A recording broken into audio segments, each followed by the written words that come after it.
la chef du service RH du Grand Port Maritime de La Rochelle. Alors, la genèse de notre collaboration avec Proactif RH, elle date d'il y a maintenant 2 ans. Je manageais de manière transversale la partie juridique sur la paye, donc l'exhaustivité des taux de charge et surtout la vérification juridique du bon établissement du brut. À cette époque-là, j'ai commencé à avoir des suspicions puisque notre paye était très complexe. J'ai commencé à me poser des questions sur effectivement le net à payer au sein de l'entreprise pour vérifier si effectivement les taux de charge que nous appliquions étaient bien sur les bonnes bases. À ce titre-là, on a benchmarké un petit peu les entreprises qu'il y avait dans la région, essentiellement Nouvelle-Aquitaine aujourd'hui, pour à peu près regarder si nous pourrions trouver des personnes qui pourraient venir faire un audit de la paye, pré-audit URSSAF. C'est comme ça au départ que j'ai connu Proactif RH. Et du coup, quand je me suis présentée à Cyril Venturini, qui s'est présenté à moi, on a parlé aussi de toute la partie Proactif RH sur l'aide et l'appui au processus. Donc au départ, c'est sur cette partie aide et appui au processus que j'ai commencé à m'intéresser à Proactif RH. Là, la nécessité de rédiger une bible de paye s'était fait sentir également depuis un bout de temps. Donc, j'ai fait appel à Proactif RH sur 2 pans complètement différents. Un premier pan en tant qu'assistance à maîtrise d'ouvrage sur la partie processus et puis aussi sur la partie bible de paye. Je ne connaissais pas du tout, ce qui m'a aidé en fait. Alors moi à la base je ne suis pas du tout quelqu'un de visuel, donc c'était plutôt quelque chose à quoi je ne m'étais pas du tout intéressée. Et en fait c'est l'occasion qui a fait le larron puisque mon DG, lui connaissait le mind mapping. Donc quand j'ai évoqué le mind mapping de Proactif RH il y a 2 ans, tout de suite mon DG ça lui parlait. Donc ça m'a quand même, ça a été aussi assez dimensionnant pour passer le cap et se dire allez je vais travailler sur quelque chose de complètement innovant pour nous et de complètement neuf.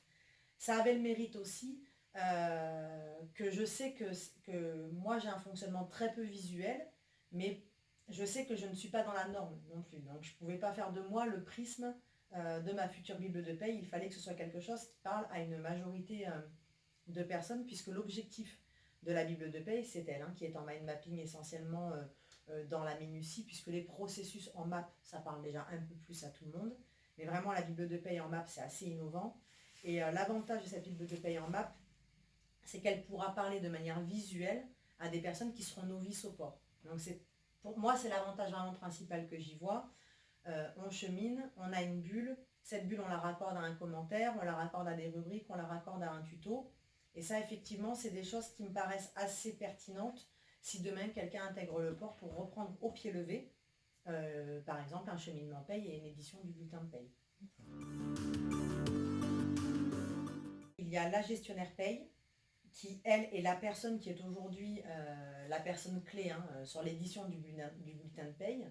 C'est aussi pour pallier au fait qu'elle est seule que nous faisons une bible de paye et que nous rédigeons nos processus. Alors Erika Richard, la gestionnaire paye, a extrêmement apprécié travailler en MAP. C'est quelque chose qui lui a parlé tout de suite. Alors que Clémence Boutiron, elle est d'obédience juridique comme moi. Donc nous, on est des personnes, on lit de la ligne, on est habitué à lire de la ligne. Donc elle a eu les mêmes difficultés que moi aujourd'hui pour s'y mettre. Mais une fois qu'elle s'y est mise, elle a compris en fait toute l'importance du visuel sur ce type de procédé. Donc leur ressenti aujourd'hui, il est bon. De toute manière, on est plutôt des personnes assez ouvertes à ce qu'on ne connaît pas. Après, les 2 autres personnes du service, donc mon adjointe est quelqu'un qui est extrêmement dans l'innovation et extrêmement dans le visuel. Donc elle était enchantée de la démarche, même si elle n'a pas pu effectivement être dans le projet parce qu'elle est sur le management RH et elle n'est pas sur le management de la paye. Et puis après, Aurélie Audebert n'était pas là à l'époque où on est passé en mind mapping.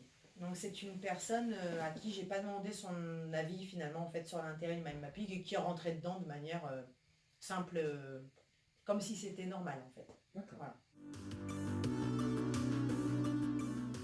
Alors j'ai pensé de cette séance que l'avantage était d'avoir un pilote quand même dans le toit.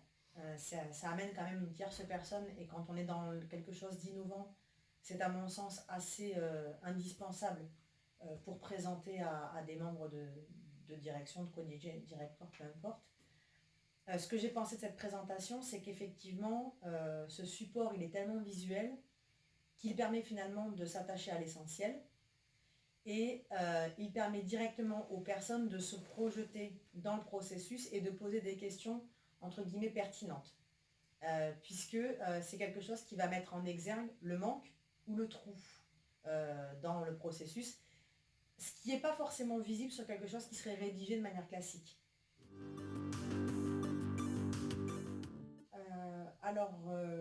Humain, technique et innovant.